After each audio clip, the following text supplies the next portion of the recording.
Lolo, meron na ba? Sound? Yan, okay. Magandang umaga po sa inyong lahat, mga kapatid. Nitong nakaraang Friday ay nagpunta po ako sa Meralco, San Pablo para sikasuhin ang aking bill sa Meralco na umabot po ng mahigit 30,000 sa loob ng 2 buwan. Nitong nakaraang November at December 2025. Kahit na medyo maliit lang naman ang aking kubo, isang rep at ilang ilaw, ay umabot po ng 30,000 ang bill ko noong November and December. Now, hindi ko po alam kung anong magiging resulta nito, kaya ipapanalangin ko at ipagkakatiwala sa Panginoon ang magiging resulta ng aking akapila. Habang ako po ay papunta ng San Pablo, ako ay nakikinig sa isang biography na itinuturo ni John Piper at ito ay patungkol kay George Mueller. Now, si George Mueller ay ipinanganak noong 1805 sa Prussia, bahagi po ito ng Germany. Noong kabataan niya ay namuhay sa kasalanan at kasinungalingan. Ngunit siya ay dinalaw ng biyaya ng Diyos nang marinig niya ang pangangaralang ebanghelyo habang siya ay nasa panahon ng kanyang pag-aaral. Doon, siya ay sumampalataya at nagsimulang maglingkod sa Panginoon. Lumipas ang panahon, siya po ay lumipat ng Bristol, England, kung saan ay nakita niya ang napakaraming bata noon na walang tirahan, walang pagkain at walang nag-aalaga. Kinilo siya ng Diyos, kaya nagpatayo siya ng mga bahay-ampunan. Nag-alaga po siya ng libu-libong mga bata at tinuturuan ng salita ng Diyos. Sa buong buhay ni George Mueller ay mahigit sa 10,000 mga bata ang kanyang natulungan. Hindi ko na po maibibigay sa inyo yung napakahabang detalye ng buhay at ministeryo nitong si George Mueller, pero magkukwento ko sa inyo ng isa sa pinakakilalang kwento patungkol sa kanyang panalangin at sa kanyang pananampalataya. Isang umaga, dumating ang isang pagsubok. Walang laman ng kusina, walang tinapay, walang gatas, at walang anumang pagkain para sa daang-daang bata na kanyang inaalagaan. Kaya yung kanyang mga kasama naglilingkod ay lumapit sa kanya nang may pag-aalala at merong takot na sinasabing, wala na po tayong mayain. Sa mata ng tao, ito ay isang malaking problema. Ngunit sa mata ng isang taong may pananampalataya, ito ay isang malaking pagkakataon upang muling makita ang pagkilos ng Diyos. Kaya sa halip na mataranta, ang ginawa ni George Mueller ay pinaupo niya ang mga bata sa mesa na para bang may pagkain na darating. Isipin niyo yung eksena, mga batang gutom pero tahimik na naghihintay. At yung kanilang mga guro at yung mga tagapag-alaga ay naguguluhan kung ano ang mangyayari. Dahil pinaupo ang bata, pero walang pagkain. Pero si George Mueller ay kalmado lang. May katiyakan at buo ang kanyang pagtitiwala sa Diyos. At ganito ang kanyang sinabi sa kanyang mga bata, mga anak, magpasalamat tayo sa Panginoon sa kanyang ibibigay. So habang sila po'y nananalangin, biglang may kumatok sa pintuan. Isang panadero. At nung buksan niya ang pintuan, ang sabi sa kanya ng panadero, hindi ako makatulog ng buong gabi. May matinding pag-udyok sa aking puso, na maggawa ako ng maraming tinapay at dalhin dito sa iyong ampunan. Hindi niya alam noon ang sitwasyon, hindi siya tinawagan ni Mueller, ngunit ang Diyos ang kumilos sa kanyang puso at ibinigay niya ang napakaraming tinapay na sapat para sa mga bata. Pero hindi pa ako nagtatagal yung panadero, may isa pang nangyari. Isang nagtitinda ng gatas ang nasiraan ng kariton sa eksaktong harap ng bahay ampunan.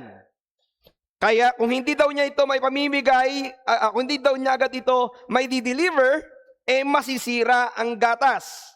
Kaya ano ang kanyang ginawa? Ibinigay niya ang kanyang mga gatas sa bahay ampunan. Kaya sa loob lamang ng ilang sandali, mula sa kawalan ng pagkain, nagkaroon ng sapat na pagkain para sa mga bata. Mga kapatid, ito po ay hindi isang simpleng swerte or nagkataon lamang. Ito ay isang malinaw na halimbawa ng probidensiya ng Diyos. Ito ay sagot sa panalangin at pananampalataya ni Mueller. Alam niyo po ba na itong si George Mueller ay may natatanging paninindigan at pananampalataya. Nung napakinggan ko to, lalo na doon sa mga dulong bahagi na medyo kinikilabutan ako kung paano niya to nagawa. Alam niyo, si George Mueller sa kanyang buong ministeryo, hindi siya humihingi ng pera sa tao. At hindi siya nagsusulisit o nagpapanracing sa kabila na daan-daang mga bata ang kanyang tinutulungan. Sa halip, lahat ng pangangailangan niya ay dinadala niya sa Diyos sa panalangin. At sa loob ng maraming taon ng kanyang ministeryo, tinulungan at tapat ang Diyos na nag-provide ng kanyang pangangailangan. Pangangailangan sa pagkain, damit, sa gusali at iba pa. Pero alam niyo, merong napakagandang bagay sa puso nitong si Mueller. Sumulat siya ng isang journal. At ang layunin niya, ang sabi niya sa journal na ito, ang layunin niya sa pagpapakain ng mga bata ay hindi para lamang magpakain ng bata. Ang pinakalayunin niya sa pagpapakain ng bata ay ito, ipakita na ang Diyos ay palaging matapat sa kanyang mga pangako at dumirinig sa mga panalangin. Mapatid, ngayong umaga, medyo mahaba yung aking kwento, pero meron akong kwento na meron tayong kwentong pag-aaralan ngayon tungkol sa kapangyarihan ng Panginoon at sa pamamagitan ng panalangin at sa soberanong pagsagot ng Diyos sa panalangin na ito. Mga kapatid, ngayong umaga po, ito yung magiging unang pagkakataon na ako'y mangangaral sa inyo ng isang buong kabanata. At gaya na nasabi ko sa inyo, I hope nabasa na po ninyo ito dahil advance kong itong sinend sa atin GC. Medyo mahaba ang ating teksto ngayon. It is 25 verses. Subalit, ito po'y hatiin ko sa 2 sermon. Pero kailangan nating basahin ito ngayon para mas maintindihan natin yung konteksto. So, ito pong kabanatang ito ay isang mahabang kwento na nagsimula sa pag-uusig ng mga alagad na pinamunuan noon ni Herodes Agrippa I, kung saan ay kanyang ipinapatay si Santiago at kanyang ipinahuli si Pedro at sunod ding planong ipapatay. Ang pangyayaring ito ay maaring isipin na magpapabagal ng paglaganap ng Ebanghelyo. Subalit hindi ito pinahintulutan ng Diyos na mangyari. Bagkus ay iniligtas ng Diyos si Pedro dahil sa panalangin ng iglesia. At matatapos ang kwentong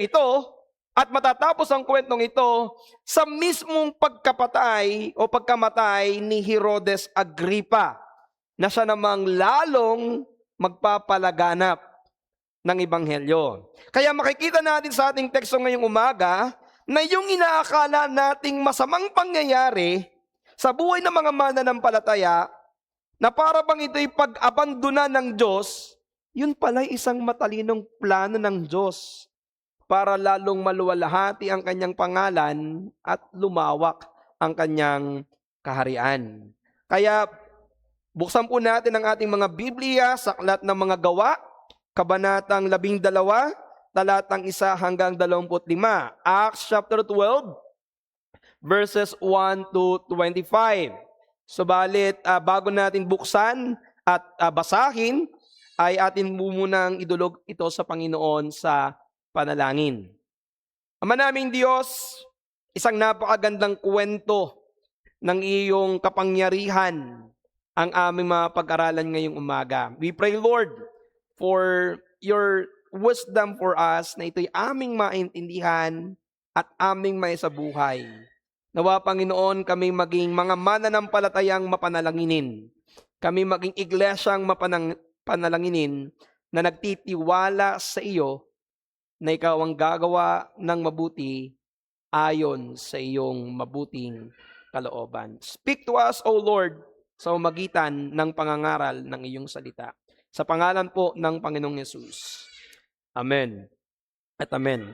Muli mga kapatid, aniya ko po kayong buksan. If you have your own Bible, ay buksan niyo po ito para po masabayan niyo po ako sa pagbasa. At yung mga wala naman pong Biblia, we have our screen para sundan po ninyo ako sa aking binabasa.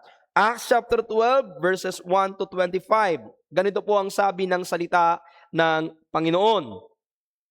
Nang panahon niyang yaon ay iniulat ni Herodes ang kanyang mga kamay upang pahirapan ang ilan sa iglesia. At pinatay niya sa tabak si Santiago na kapatid ni Juan. At nang makita niya na ito'y kinatuwa ng mga Hudyo, ay kanya namang ipinagpatuloy na hulihin si Pedro at ng mga araw ng mga tinapay na walang libadura. At nang siya'y mahuli na niya, ay kanyang inilagay siya sa bilangguan. At siya ibinigay sa 4 na tig-4 na kawal upang siya'y bantayan, na inaakalang siya iharap sa bayan pagkatapos ng Paskwa. Kaya nga't si Pedro ay iningatan sa bilangguan, datapwat ang iglesia ay maningas na dumadalangin sa Diyos patungkol sa kanya. At nang siya'y malapit ng ilabas ni Herodes, nang gabi ring yaon ay natutulog si Pedro sa gitna ng 2 kawal, na nagagapos ang 2 tanikala at ang mga bantay sa harap ng pintuan ay nagbabantay sa bilangguan. At narito tumayo sa tabi niya ang isang anghel ng Panginoon at lumiwanag ang isang ilaw sa silid ng kulungan. At tinapik si Pedro sa tagiliran at siya'y ginising na sinasabi, "Magbangon kang madali." At nangalaglag ang kanyang mga tanikala sa kanyang mga kamay. At sinabi sa kanya ng anghel, "Magbigkis ka at itali mo ang iyong mga pangyapak." At gayon ang ginawa niya. At sinabi niya sa kanya, "Isuot mo ang iyong damit at sumunod ka sa akin." At siya'y lumabas at sumunod at hindi niya nalalaman kung tunay ang ginawa ng anghel, kundi ang isip niya ay nakakita siya ng isang pangitain. At nang kanilang mararatnan na ang una at ang pangalawang bantay ay nagsirating sila sa pintuang bakal na patungo sa bayan, na kusang nabuksan sa kanila. At sila'y nagsilabas at nagpatuloy sa isang lansangan at pagdakay humiwalay sa kanya ang anghel. At nang si Pedro ay pagsaulian ng isip ay kanyang sinabi, "Ngayoy nalalaman ko sa katotohanan ay sinugo ng Panginoon ng kanyang anghel at iniligtas ako sa kamay ni Herodes at sa buong pag-asa ng bayan ng mga Hudyo."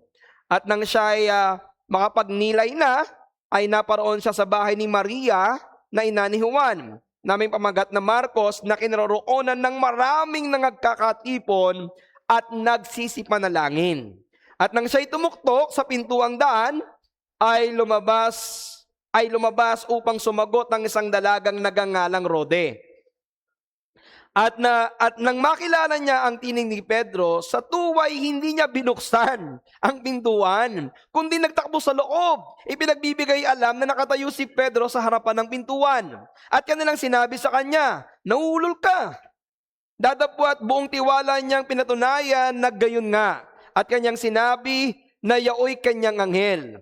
Datapwat na natili si Pedro ng pagtuktok at nang kanilang buksan ay nakita nila siya at sila'y nangamangha.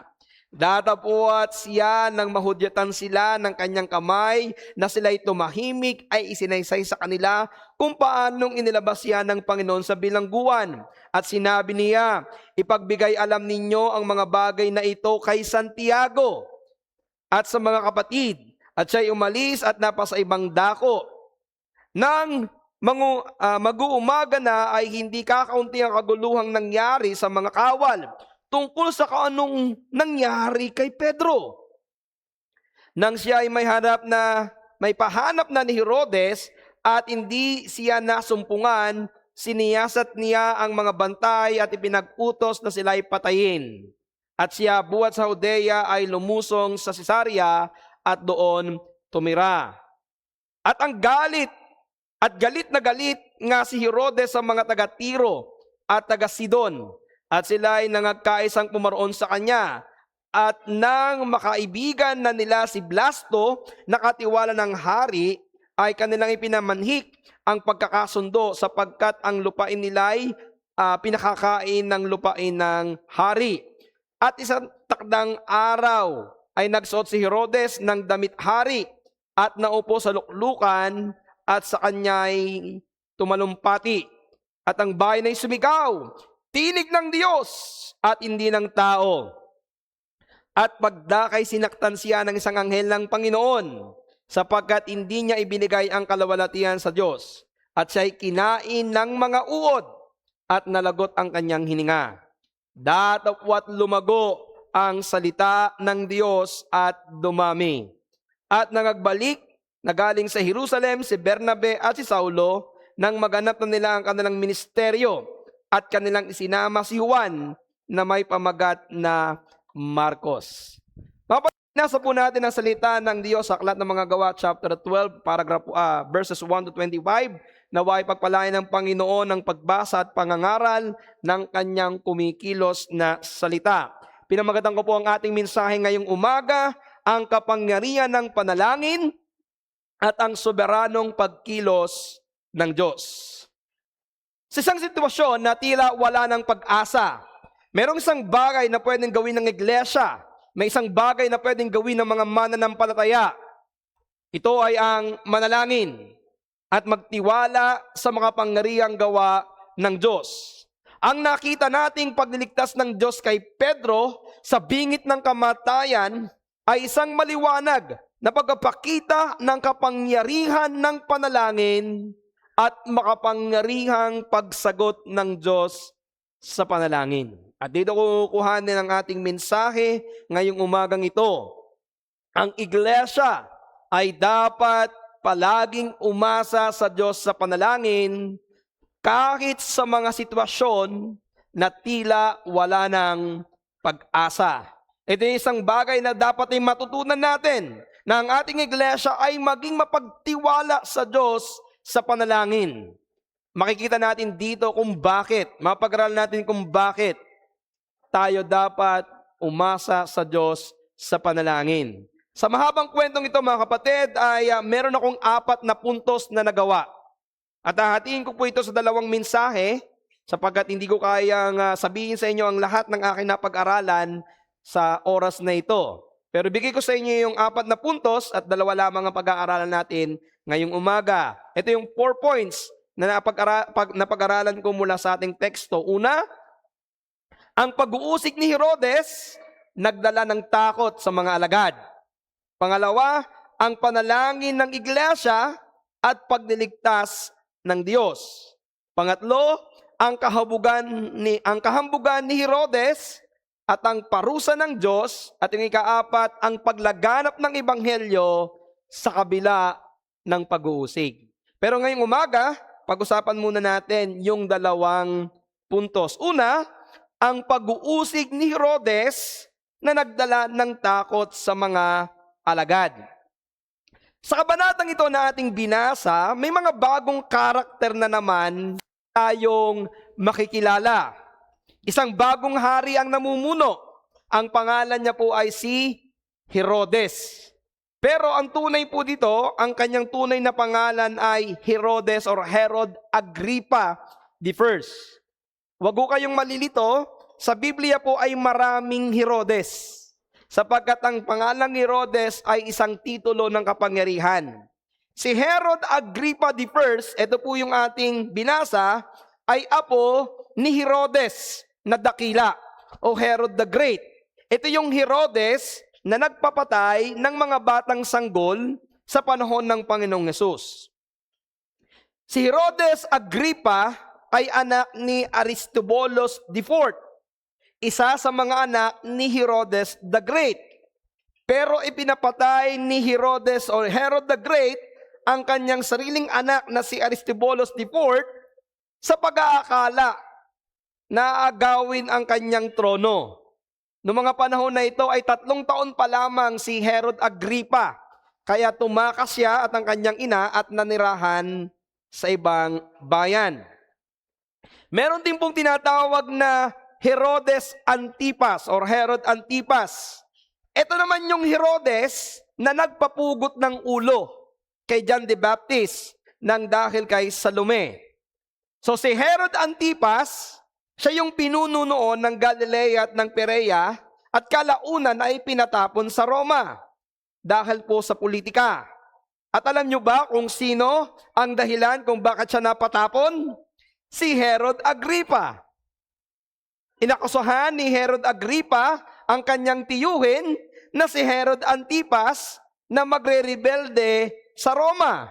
Kaya dahil dito ay tinanggal si Antipas sa kapangyarihan, ipinatapon siya at ang kanyang nasasakupan ay ibinigay kay Herod Agrippa. Dahil nung mga panahon na yon, maganda ang relasyon ni Herod Agrippa kay Emperador Caligula. So dito pa lamang makikita na natin na hindi maganda ang family tree ni Herod Agrippa. Puno ito ng pagkamakasarili, kasamaan, at kahit mismong ang pamilya ay ituturing na kalaban alang-alang sa kapangyarihan. Dahil dito, hindi po nakapagtataka na itong si Herodes Agrippa na ito ay makaisip at gumawa ng ganitong kasamaan na ipapatay ang alagad ng Panginoong Hesus nang wala talagang malalim na dahilan. Hindi siya concerned sa ikabubuti ng mga tao, wala siyang pakialam sa katarungan at katotohanan, wala siyang pakialam sa due process. Ang concern lamang niya ay ang kanyang sarili, ang kanyang trono, ang papuri ng tao. At sa dulo ng kwento, itong kanyang kapalaluan na ito, itong kanyang kahambugan na ito, ay hahatulan ng Diyos. Now, the big question is this. Bakit ba ipinapatay ni Herodes Agrippa si Santiago? Now, ayon po sa kasaysayan, 8 taon na nakalilipas noong ipinapatay ni Saulo si Esteban. Ibig sabihin, 8 years na nagkaroon ng persecutions. Kasi tandaan natin, after nito ay nangalat ang mga alagad kaya medyo nawala ng konti yung persecution kasi kakaunti na nape-persecute. Pero after 8 years, muli pong nagkaroon ng persecution. At ito ay sa magitan naman ni Herod Agrippa. Pero sa pagkakataong ito ay may kinalaman sa politika. Hindi po idinetalye ni Lucas ang tunay na dahilan kung bakit ipinapatay ni Agrippa o ni Herodes Agrippa itong si Santiago. Pero ayon sa mga scholars, ang pagpapatay ni Herodes kay Santiago ay may kinalaman sa politika at hindi dahil sa galit sa mga alagad. Wala siyang against sa Christianity. Ang kanyang concern dito is politics. Dahil para sa kanya noon, ang pangunahing tungkulin nila, magkaroon ng kapayapaan sa kanilang nasasakupan, lalo na yung Palestine. Alam po noon ng mga namumuno sa Palestine na ang pinakamaganda at pinakamadaling paraan para panatilihin ang kapayapaan sa iyong nasasakupan, pasayahin mo ang mga pinuno. Pasayahin mo ang mga Hudyo. Kaya dahil marahil naririnig na po ni Herodes yung ilang mga pagtatalo sa pagitan ng mga pinuno ng Hudyo at ng mga alagad ng Panginoong Hesus, naisip niya na para mapasaya ko yung mga Hudyo at ang mga pinuno nito, kailangang parusahan ko ang mga kumakalaban sa mga pinuno ng Hudyo. Ito marahil na nagdala sa kanya para ipahuli at patayin si Santiago. At nabasa natin in verse 3 and 4 na tama ang kanyang hinala. Dahil nung may papatay niya si Santiago, natuwa ang mga Hudyo sa kanyang ginawang pagpatay. Kaya sa pagkakataong ito, dahil gusto niyang mas mapasaya pa ang kanyang mga nasasakupan, yung mismong pinuno ng mga alagad ang kanyang sunod na pinuntirya, si Pedro. Dahil iniisip niya, mas sisikat siya, mas pupurihin siya ng mga Hudyo kapag naipapatay niya ang pinaka-pinuno mismo ng mga Kristiyano. Kaya lamang hindi niya agad ito magawa. Dahil noong mga panahon na yon ay panahon ng pagdiriwang ng piyesta ng paglagpas o yung Feast of the Passover or piyesta ng Pasko. Kaya ang kailangan muna niyang gawin ay ipakulong muna si Pedro, maghintay ng ilang araw kasi 1 week celebration ito, at tsaka niya ilalabas at papatayin sa harapan ng mga tao. Now, this is something that we need to see. Ang nakalulungkot dito ay ito. Habang nagdiriwang ang mga Hudyo ng piyesta ng paglagpas, kung saan ay inaalaala nila ang pagliligtas ng Diyos sa kanila sa panahon na sila ay nasa Ehipto sa pamamagitan ng paglalagay ng dugo sa kanilang mga pintuan, kung saan sila ay nilampasan ng kamatayan. Ang hindi nila naunawaan, ang kanilang ginagawang pagdiriwang na ito ay natupad na sa Panginoong Hesus. Na si Jesus ay ang kordero ng Diyos na nag-aalis ng kasalanan ng sanlibutan. Na ang sino mang sasampalataya sa kanyang tinapos na gawa, ang sino mang magsisisi sa kanyang mga kasalanan, ang dugo ng Panginoong Hesus ang magliligtas sa kanila at lalampasan sila ng walang hanggang kamatayan at dadalhin sila ng Diyos sa buhay na walang hanggan. Ganyan po naging kabulag ang mga Hudyo noon. At sa aming mga bisita, sa aming mga regular na dumadalo ngayong umaga, sana huwag ninyong sundan ang kabulagan ng mga Hudyo. Sana buong puso niyong paniwalaan na ang Panginoong Yesus ay ang kordero ng Diyos na tunay na nag-aalis ng kasalanan ng sanlibutan, na ang kanyang banal na dugo ang naging kabayaran ng kasalanan, na kung ang sino mang magsisisi at sasampalataya sa kanyang tinapos na gawa ay magkakaroon ng kapatawaran sa kasalanan, lilinisin ng Diyos at dadalhin sa kanyang kaharian. Kaya sana ngayong umagang ito, imulat kayo ng Panginoon sa katotohanan na si Jesus lamang ang inyong kailangan para sa iyong kaligtasan. Yan ang ebanghelyong ipinangaral ng Panginoong Jesucristo. Yan ang ebanghelyong ipinangaral ni Santiago, ni Pedro. Yan ang ebanghelyong ipinangaral ng mga alagad ng Panginoong Jesucristo. Sa ating teksto, kakaunti lamang ang binanggit ni Lucas patungkol dito kay Santiago. Maliban dito daw po na pinatay siya sa pamamagitan ng tabak. Pero sa aklat ng Ebanghelyo, mas makikilala natin kung sino itong si James na ito. Alam nyo, may binanggit ditong dalawang James. Sa verse 1 ay may pinatay. Pagdating doon sa mga later on, sabihin mo kay Santiago, paano nangyari yun? Pinatay na doon sa verse 1, tapos doon sa mga dulo, may another na Santiago. Ibang Santiago po yun. Kasi patay na nga po yung unang Santiago. Sino ba yung Santiago na to? Itong James na ito ay kabilang po sa tinatawag na inner tree ng Panginoong Yesus. Meron siyang 12, pero meron siyang tatlong malapit na alagad. Peter, James, and John. So kasama po siya doon sa inner tree. Siya po ay mayroong kapatid, ang pangalan ay Juan. Sila po ay mga anak ni Zebedeo. Tinatawag po silang mga anak ng kulog. Sila po yung magkapatid na nagsabi sa Panginoon na kung papayag ang Panginoon, mananalangin sila sa Diyos na magpadala ng apoy para tupukin yung mga tao na ayaw tumanggap sa Panginoong Yesus. Sila din po yung magkapatid na humiling sa Panginoon na kapag naghahari na ang Panginoon, kung po pwede, sila yung umupo sa kanan at sa kaliwa. So ang ibig sabihin mga kapatid, ganito. Hindi man nilarawan ni Lucas yung katangian ni Santiago, nakakasiguro tayo na itong si Santiago ay isa sa maingay, aktibo na nangangaral ng Ebanghelyo, kaya siya ang inuna ni Herodes na ipapatay. Maingay ka ha? O di ikaw yung una kong ipapapatay. Now, bagamat hindi sinabi sa atin kung paano pinatay itong si Santiago, ayon sa mga scholar, kasi sabi lamang ni Lucas, pinatay siya sa tabak. Pero ayon po sa mga scholars, ang paraan ng pagpatay sa kanya ay hindi lamang basta sinaksak. Siya po'y pinugutan ng ulo, na gaya ng ginawa kay Juan Bautista. Samantalang yung kanyang kapatid, ito po yung si John the Beloved, ito naman yung pinakahuling namatay. At ayon po sa kasaysayan, siya ay pinatapon sa Patmos. Hindi naging maliwanag sa kasaysayan kung paano siya namatay. Pero ayon sa ilang mga scholars, mayroong nagsasabing siya ay binuhusan ng mantika. Yung iba naman ay nagsasabing siya ay namatay sa katandaan. Kaya makikita ninyo dito, yung magkapatid, si Santiago ang unang apostol na namatay. Tapos si John the Beloved naman ang huling apostol na namatay. Now, nung mapatay na po ni Herodes itong si Santiago, nasiyahan ng mga Hudyo. Kaya kanyang pinalano, ipahuli si Pedro at patayin din. Ngayon, para daw masigurado ni Herodes na hindi makakatakas si Pedro, pinabantayan niya ng mabuti si Pedro.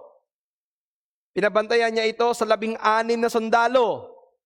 Dami 2 kamay ni Pedro nakakadena sa 2 sundalo para siguradong hindi ito makakatakas. Habang yung 2 nakabantay doon sa pintuan mismo at yung pang another 8 ay ito yung mga nakabantay pa doon sa ibang pintuan at nagpapalit-palitan. Bawal matulog. Ginawa ito ni Herodes para siguraduhin hindi makatakas si Pedro dahil nag-aalala siya. Maraming tao ngayon, Pasko, baka may mga sumugod at iligtas itong si Pedro. Mapatid sa pananaw ng tao, ang sitwasyon ni Pedro ay tila wala ng pag-asa. Mahigpit ang bantay. Kaya malamang-lamang lamang na ang kahihinatnan ni Pedro ay kamatayan. Dahil dito, marahil marami sa mga alagad takot na. Dahil pinatay na nila si Santiago. At lahat ngayon ay nag-aalala kay Pedro. Gayong nalalaman nilang si Pedro ang isusunod kay Santiago pagkatapos ng Pasko. Pero, ano ang mabuting ginawa ng iglesia habang sila ay nasa isang napakahirap na kalagayan na parang imposible ng matakasan? Ang iglesia ay tuloy-tuloy at maningas o taimtim na nanalangin. At ito yung ating pangalawang puntos, ang panalangin ng iglesia at pagliligtas ng Diyos. Sabi ng verse 5, datapot ang iglesia ay maningas na dumadalangin sa Diyos patungkol sa Kanya. Now, makikita natin dito na may alam ang iglesia na isang bagay na hindi alam ni Herodes. Ang Diyos ay may kapangyarihang gumawa ng higit pa sa anumang kayang gawin ng tao. Naranasan na nila ito ng maraming bagay, ng maraming pagkakataon. Kaya sila ay lubos na naniniwala na kapag sila ay nanalangin ay ililigtas ng Diyos ang kanyang alagad kahit sa pinaka-imposibleng kalagayan. Ito ang dahilan bakit hindi sila gumawa ng planong pagtatakas kay Pedro, hindi sila gumawa ng depensa para labanan ang paratang kay Pedro. Bagkus ang makikita natin na ito, sa verse 5, ang salitang nananalangin ay nasa anyo ng pagpapatuloy o ng tuloy-tuloy na kilos. Ipinapakita ho dito na ang iglesia ay tuloy-tuloy sa pananalangin. Yung tinatawag natin na parang prayer vigil. Magkakasama sila tuloy-tuloy na nananalangin at walang tigil. Samantala yung salitang taimtim o nagniningas ay nagpapakita ng matinding damdamin at paghihirap sa kanilang panalangin. Alam niyo, ganitong salita yung ginamit noon nung ang Panginoong Hesus ay nanalangin sa Garden of Gethsemane, kung saan ang kanyang mga dugo, ang kanyang mga pawis ay naging gaya ng mga patak ng dugo kasi maningas ang kanyang pananalangin. So ganito po yung ginawa nitong iglesia na ito. Sila ay nagkaroon ng tuloy-tuloy na pananalangin. Siguro simula nung si Pedro ay hinuli hanggang sa dumating yung araw ng Pasko. Most probably, ito ay mga 1 week prayer vigil para kay Pedro. So ano magandang aplikasyon na makikita natin dito? Ang pananalangin, ang pagtitiwala sa Diyos, ang pinakamainam na gawin ng iglesia sa mapanganib na sitwasyon. Ang magtiwala sa Diyos at sa kanyang kapangyarihan, ang pinakamagandang gawin ng iglesia kahit sa mga sitwasyong imposible, sa mga sitwasyon na talagang wala na siyang kayang gawin. Therefore, napakahalagang punto nito. Kung ang pananalangin ay isang makapangyarihang paraan upang tayo ay tulungan ng Diyos, therefore, I would like to encourage ang ating iglesia.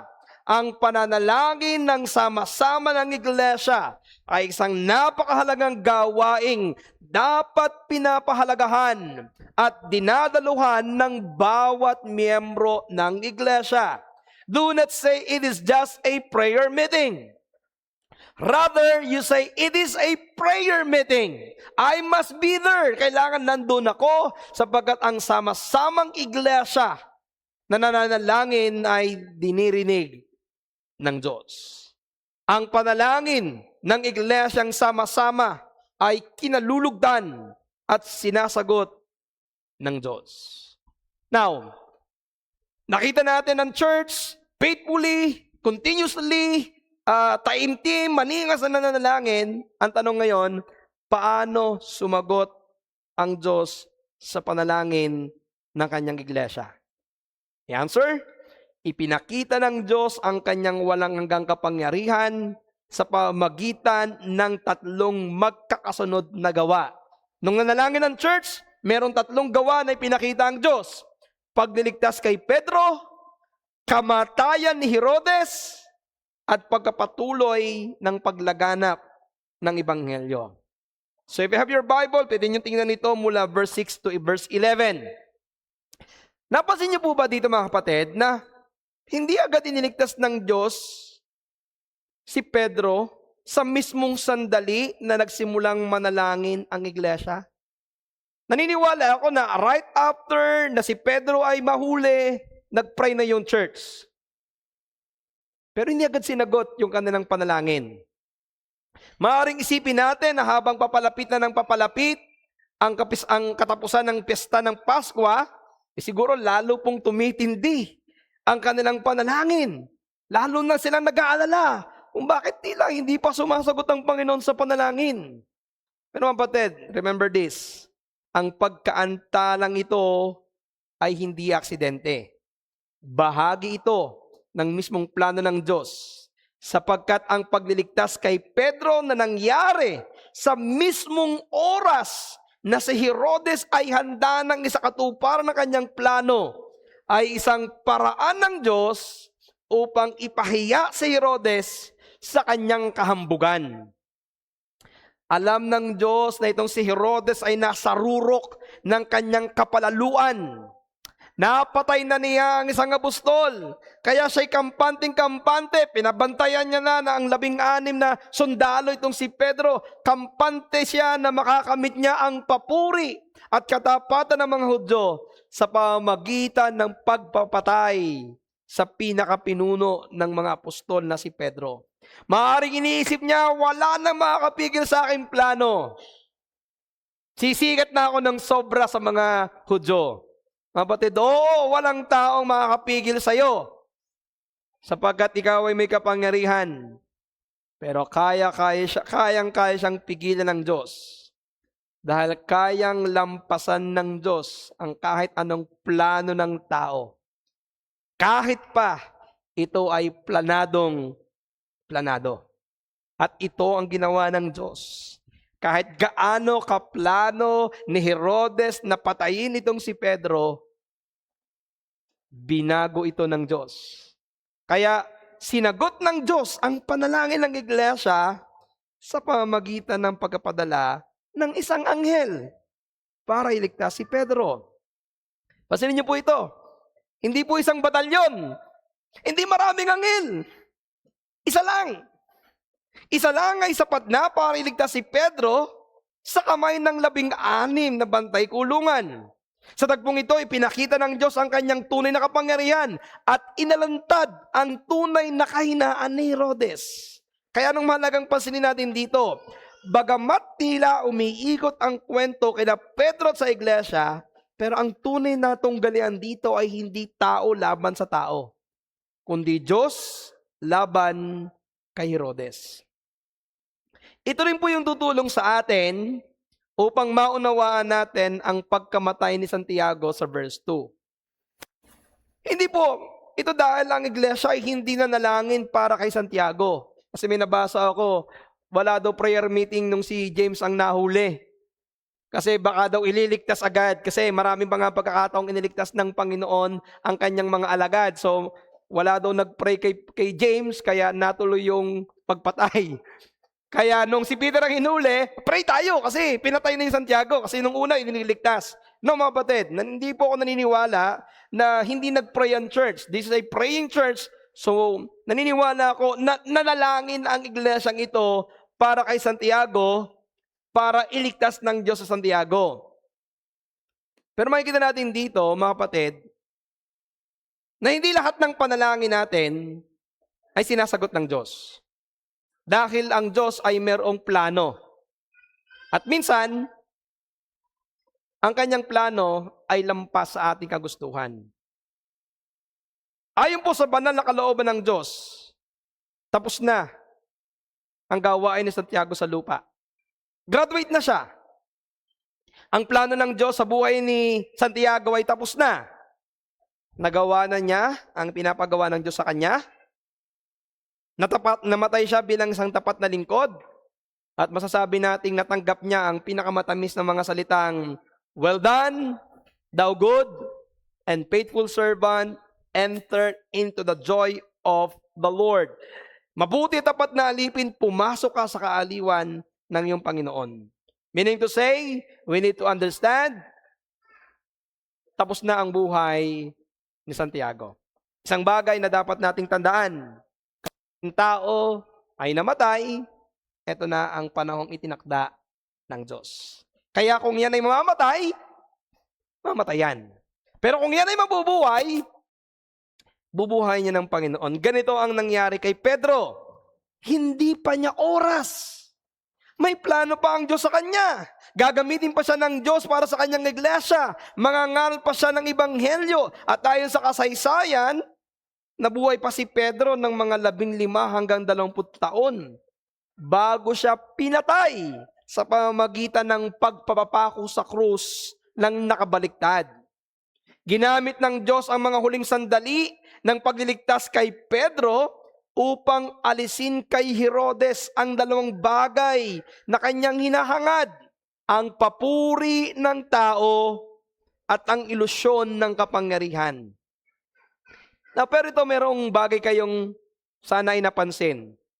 Ano ang ginagawa ni Pedro nung siya ay iniligtas ng anghel? Tulog. Imagine nyo ito, huling gabi muna sa mundo, kinabukasan, papatayin ka na, abay, ang sarap pa ng tulog. Now, hindi ito yung unang pagkakataon na si Pedro po ay nakulong. Sa katotohanan, ito na yung kanyang 3rd imprisonment. 2nd beses na po niya itong pagkakakulong. Yung 2 beses, siya po'y pinalaya ng Diyos. Pero sa pagkakataong ito, ang hatol sa kanya ay kamatayan. Now, ilang araw na ding nakakulong si Pedro. Di lang naipapatay nga dahil ito ay panahon ng piyesta ng Pasko. Maaring isipin natin, siguro si Pedro ay pagod o kaya naman ay puyat. Kasi yung na naman kanilang mga kulong noon ay hindi po maliwanag, malimit ay madidilim. Baka pagod, puyat, gutom, kaya itong si Pedro ay nakatulog na lamang. Pero mga kapatid, huwag nating tingnan ito sa ganung kalagayan. Siguro kahit anong gutom mo, anong pagod mo, kung anong mamatay ka bukas, baka hindi ka na matulog. Ang dapat nating makita dito ay ito. Nakatulog si Pedro, hindi dahil siya'y pagod o puyat. Nakatulog siya dahil meron siyang kapayapaan. Dahil alam niyang kung siya man ay sapitin ng kamatayan, sasapitin niya ang dinanas ng kanyang Panginoon. Alam niya ang sinabi ng kanyang Panginoon, ng Panginoong Hesus, na kung inusig ang kanyang Panginoon, ay usigin din ng kanyang mga alagad. Maaari nating sagutin din na sabihin na ito'y sagot ng Panginoon sa panalangin ng iglesia. Nabigyan siya ng kalakasan at kapayapaan sa sitwasyong kanyang kinilalagyan. At pwede rin natin sabihin, tanggap na ni Pedro ang mangyayari sa kanya. Kaya sa halip na ikaw ay mag-alala, ay natulog siya ng payapa sa Panginoon. At makikita nyo dito, hindi niya inaasahan na siya ililigtas pa sa kanyang kalagayan. Ay mahimbing ho ang tulog ni Pedro. kailangan pang tapikin sa tagiliran ng anghel. At ito sinasabi natin, ano niyo yung pag ikaw ay biglang ginising, naalipungatan, nagulat siya, at hindi niya alam kung ano nangyayari, ang akala niya ay nananaginip lamang siya. Pero binigyan siya ng instruction ng anghel. Nalaglag yung kanyang kadena, isuot daw ang kanyang damit, isuot daw yung kanyang sandalyas, at sumunod sa kanya. Hanggang sila ay makalampas sa bahay, bantayan, sa mga bantay sa kulungan, hanggang sa makalabas sila sa lansangan at makalayo sa kulungan. Na hindi man lamang nagigising ang mga bantay. Hindi ko alam kung ano talaga nangyari. Kung yung dalawang nakakadena ay tulog din. Tapos, yung dalawang nakabantay, for sure, hindi tulog yun eh. Pero paano dumaan? Tapos yung pang bakal na pintuan, paano yun nabuksan? Ito ang mahalagang pansinin natin. Ang Diyos ay maaaring gumawa at sumagot sa panalangin sa mga panahong hindi nating inaasahan at sa paraang hindi natin nalalaman. Ito yung kagandahan. Ito yung Diyos ay dakila talaga. God moves in mysterious way. God answered prayer in mysterious way. Sa paraang hindi nyo inaasahan. Naalala nyo ba? Kinuwento ko sa inyo, pinagpipray ng aking pamilya na ako'y makasama nila ng araw ng linggo. Paano ko uuwi? Nagbabantay ako ng kapatid ko may sakit. Anong naging paraan ng Panginoon para makauwi ako? Nagkasakit ako ng 3 araw. Kailangan kong umuwi kasi may sakit ako. Bawal magpapalit. God moves in mysterious way. Palagay ko, hindi naman pinag-pray ng aking asawa na makauwi si pastor, magkasakit sana para makauwi. Ang pinag-pray lamang nila, makauwi ako. Pero nagkasakit ako, kailangan kong umuwi. Hindi yun ang paraan ng tao, pero merong paraan ang Diyos. Kung paano po nakatakas itong si Pedro sa 16 na sundalo, wala akong alam. Ang isang bagay lang na alam ko, gumawa ang Diyos na makapangyarihan. Ngayon, tingnan natin dito yung isang medyo nakakatuwa at medyo nakapagtatakang tugon ng iglesia.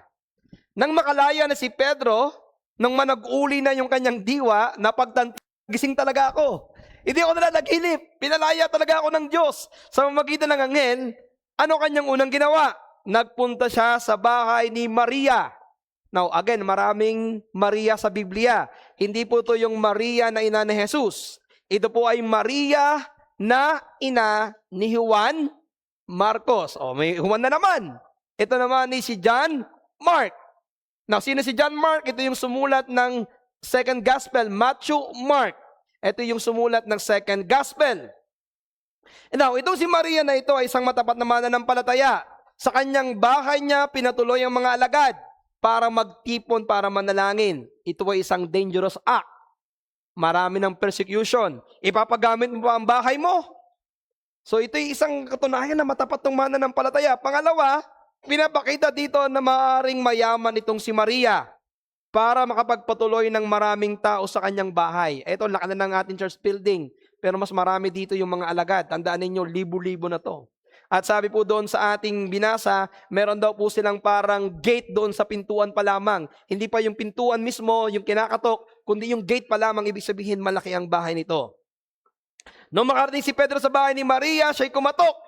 At isang dalagang nagngangalang Rode o Roda ang magbubukas sana ng pinto. Kaya lang, nung marinig niya ang boss ni Pedro sa sobrang excitement, sa halip na buksan muna ang pinto, ay kumaribas ng takbo pa loob. At sinabi doon sa kanyang mga kasama, boses ni Pedro. Si Pedro na doon sa labas. Imagine, hindi niya muna binuksan. Pero ano sabi sa kanya ng mga tao? Sinabihan siyang nauulol ka. Baka ini anghel lamang ni Pedro. Now, hindi na maganda sa atin yung salitang nauulol ka. Kasi ito ay salitang parang ginagamit sa pagmumura. Pero yung salitang nauulol ka, there's nothing really wrong with that because ang ibig sabihin lang niyan, ikaw ay nasisiraan ng bait. Pero, ipinakita niya yung kanyang, yung katotohanan. Ipinagpilitan niya si Pedro talaga ang nandoon. At nung nakumbinsi niya ang mga tao sa loob, binuksan nila ang pinto at nakita nila si Pedro at sila ay namangha. Ibig sabihin po na ng mga sila ay nagulat. Pero pinatahimik muna sila ni Pedro at ikinukwento sa kanila kung paano iniligtas ng Diyos si Pedro sa pamamagitan ng anghel ng Panginoon. At dahil alam po ni Pedro na siya ipapahanap kinabukasan, umalis muna si Pedro at nagpunta sa ibang lugar para doon na lamang mamalagi. Now, ito yung dapat nating pagbulay-bulayan. Ito yung talagang medyo something na parang nakakapagtaka. Ang iglesia naman ay nananalangin. Ang iglesia naman ay tuloy-tuloy at taimtim na nananalangin. Ngunit bakit nga ba nung dumating yung sagot ng Diyos, nahirapan silang paniwalaan na si Pedro nga ang nasa pinto? Di sila naniwala kay Roda. At nung mabuksan nila, gulat na gulat sila. Na mga kapatid, dito natin makikita ang isang mahalagang katotohanan tungkol sa puso ng tao na kahit ang mga mananampalataya, ito po, maaaring ang ating panalangin ay masigasig at taimtim. Ngunit minsan, ang ating pananampalataya ay mahina pa rin.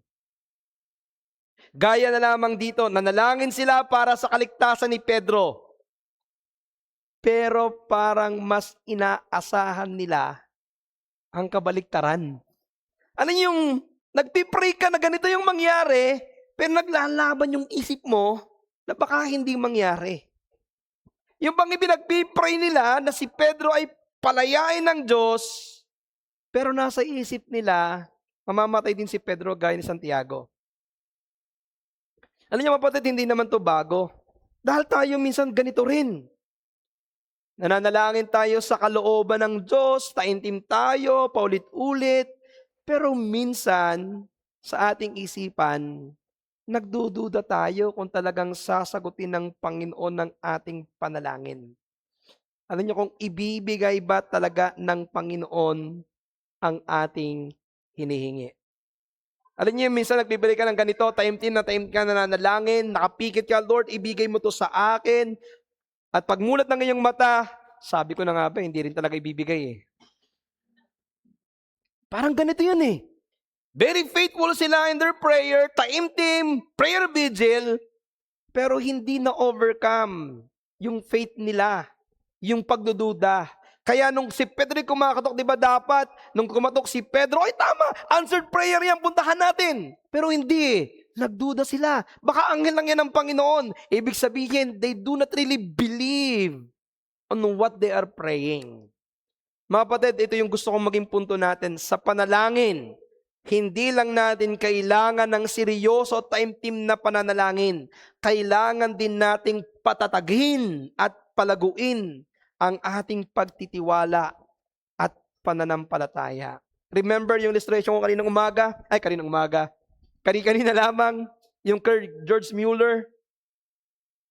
It really takes faith na magpipray ka, walang pagkain, at biglang mayroong darating pagkatapos mong manalangin. At hindi siya nagulat sapagkat nakasanayan niya. Actually, yung ministeryo daw ni George Mueller ay ginagamit ngayon sa maraming mga churches para hamungin ang tao na maging mapagtiwala sa Diyos. Na kapag may kailangan ka, huwag kang munang humingi sa tao. Kapag may kailangan ka, sa Diyos ka humingi at ang Diyos ang magbibigay. Mapatid, ito yung dapat din nating makita. Sa kabilang banda, bagamat ipinakita dito ang kahinaan ng pananampalataya ng iglesia, ngunit kasabay nito, ipinakita ang katapatan ng Diyos. Ang sagot ng Diyos ay hindi nakasalalay sa lakas ng ating tinig o sa lakas ng ating pananampalataya. Ang pagsagot ng Diyos ay ayon sa kanyang sariling kapangyarihan at layunin. Ibig sabihin, hindi niya iniligtas si Pedro dahil perpekto ang pananalangin ng iglesia, kundi dahil ito ang kanyang itinakdang gawin. Kahit ang iglesia ay may halong pagdududa, hindi tumigil ang Diyos sa paggawa. Siya'y nanatiling matapat, makapangyarihan, at kumikilos ayon sa kanyang ganap na kalooban. Pero ang tanong, pastor, kung ganun pala, na kahit naman manalangin ka ng manalangin, kung hindi kalooban ng Diyos ay hindi ibibigay. At kung ikaw pala'y manalangin at yung nagdududa, pwede naman palang ibigay ng Diyos. What is the use of praying? The answer is, ito yung means of grace na ibinigay ng Panginoon. Ito yung paraan ng Diyos para ikaw ay magtiwala sa Kanya. At tandaan natin, ang pananalangin ay dapat pananalangin ayon sa Kanyang kalooban. Sapagkat maraming sinabi sa Biblia na kapag tayo humingi, tayo ay tatanggap. Kapag nagkukulang tayo ng karunungan, tayo humingi ng karunungan. Kaya hamon mga kapatid ngayong umaga, huwag tayong tumigil sa pananalangin, kundi lumago tayo sa pagtitiwala na ang Diyos na ating dinadalanginan ay tunay na kumikilos kahit lampas sa ating inaasahan at lampas sa kaya nating unawain. Magtiwala ka na ang Diyos ay gagawa higit sa iyong iniisip at higit sa iyong inaasahan. Nabanggit ko na sa inyo mga kapatid na yung pong pagkapagawa namin ng bahay ay isang answered prayer. Nakita nyo kung paano, dito namin nakita ng Diyos talaga gumagawa sa paraang hindi namin inaasahan. Ito yung panahon na kami ay inip na dahil ayaw bayaran yung lupa na aming ibinebenta na delay ng 1 buwan. Pero yung palang delay na yon, ayun yung perfect time ng Panginoon. Dahil noong nabenta at binayaran yung lupa, dumating yung isang pagbibenta at sumapat para sa aming pangangailangan at yung isang bagay na hindi namin inaasahan ay dumating. Kaya natapos ang aming bahay na hindi kami nangutang. Why? Provision ng Panginoon sa panalangin. Pero hindi namin alam na ganun kikilos ang Panginoon. Na sa ganung paraan mabubuo siya. Kaya mga batid, ito yung dapat nating tingnan. Ang panalangin ay pagpapahayag ng pagtitiwala sa Diyos. Hindi paraan para pilitin ang Diyos, kundi upang ipakita na umaasa tayo sa Diyos lamang. Huwag mong isipin imposible. Isipin mo, posible dahil sa Diyos. Tandaan, ang Diyos kumikilos sa tamang oras. Hindi siya maaga, hindi siya huli. Dumarating ang sagot ng Diyos sa eksaktong sandali ng pangangailangan. Kailan po papatayin si Pedro? Kinabukasan. Kailan siya niligtas ng Panginoon? Kinagabihan. Ganito sumagot ang Panginoon. Kaya ngayong umaga mga kapatid, hinahamon ko po kayo. Huwag tayong tumigil sa panalangin. Ang palaguin natin, yung pagtitiwala pa natin sa kapangyarihan ng soberanong Diyos na kumilos kahit sa mga imposibleng bagay. Kapag hindi sinagot ng Panginoon ang ating panalangin, katulad ng panalangin nila na iligtas si Santiago, purihin natin ang Diyos. Yun ang kanyang kalooban. So, balit kapag sumagot ang Diyos sa mga paraang hindi natin inaasahan, purihin natin ang Diyos sapagkat siya'y makapangyarihang gumawa sa atin. Tayo po ay manalangin. Manaming Diyos, kami ay nagpapasalamat. Merong paraan ng biyaya upang kami ay tumanggap ng mga bagay na aming hinihingi. Ito ay ang panalangin. Panginoon, tulungan niyo po kami. Palakihin niyo po ang aming pananampalataya.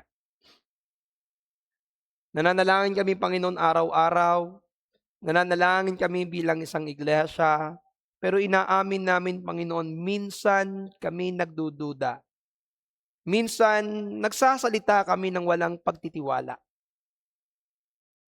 Minsan, hindi namin nakikita na sinagot mo niyo na po pala ang aming panalangin. Ngayong araw na ito, Panginoon, we are reminded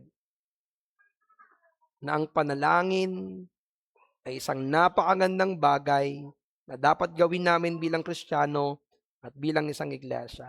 Tulungan niyo po kami, Panginoon. Hindi lamang kami magkaroon ng patuloy na pananalangin, hindi lamang taimtim na pananalangin, kundi isang panalangin na mapagtiwala sa iyo. Mga kapatid, habang lahat tayo nakapikit at nakayuko, kung naging paalala sa iyo ang mensaheng ito, sa kakulangan mo ng pananalangin, sa kakulangan mo ng pagtitiwala sa Diyos, magandang panahon nito para magkaroon ka ng paghingi ng tawad sa Diyos at paghiling na pagyabungin, palaguin ang iyong pananalangin. Sa aming mga bisita ngayong araw na ito, nakita po ninyo kung paanong nagliligtas ang Diyos. Pero ang Diyos ay hindi lamang nagliligtas sa pisikal. Ang pinakaultimong kayang kang iligtas ng Diyos ay sa iyong mga kasalanan. Kung kaya't kung narito ka ngayon at wala ka pa kay Jesucristo, merong ilang sandali tayong ibibigay na katahimikan upang ikay lumapit kay Jesus, pagsisihan ng iyong mga kasalanan at manampalataya kay Jesucristo. Ang kanyang pangako, ang sinumang sasampalataya kay Jesus ay magkakaroon ng buhay na walang hanggan. Magkaroon po tayo ng ilang sandali ng pagtugon sa ating mensahe sa pamamagitan ng ating pananalangin.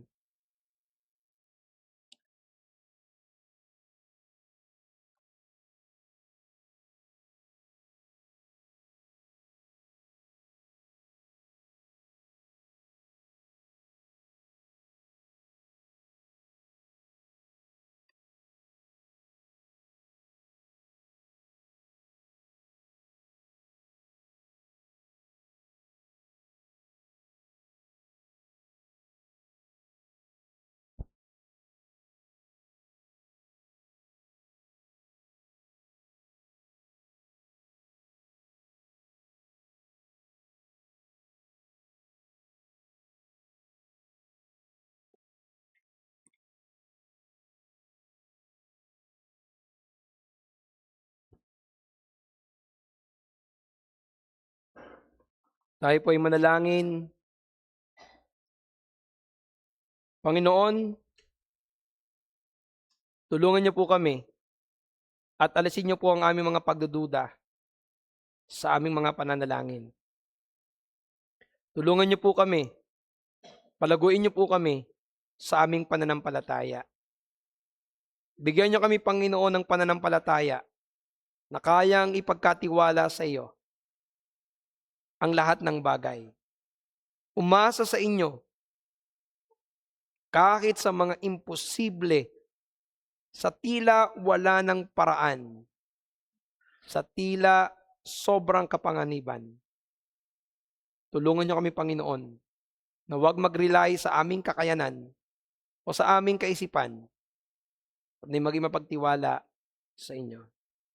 Panginoon, sa aming mga bisita, nawa mangusap kayo sa kanila, iligtas niyo po sila ng inyong biyaya sa umagitan ng tinapos na gawa ng Panginoong Yesus.